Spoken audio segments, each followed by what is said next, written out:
I asked my grandfather, what is the worst fate in the world? Just numbers, he said.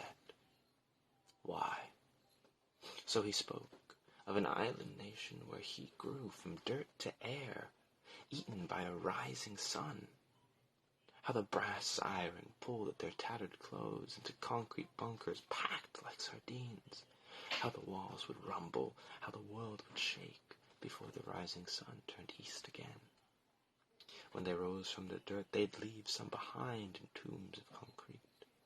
He would run numbers, chances of whether their home still stood.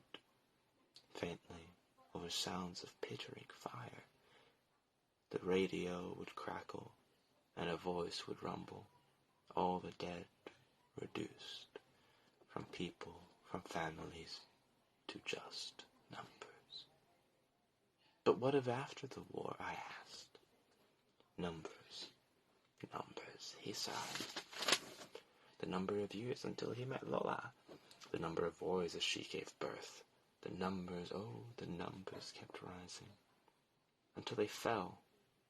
2 children, numbers to feed mouths and dreams, numbers to keep roofs over heads, numbers for water to run, numbers in a day, how they were never enough, and the numbers kept falling, again and again and again and again. Outside the poem, Lola's story stops.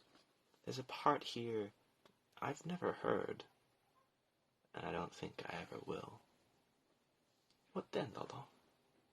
We came here, and the numbers change. There still wasn't enough food, but they were just numbers, Lola said. 2 more daughters, their expenses, just numbers. 18-hour shifts in a Kellogg's factory. Just numbers, Lola said.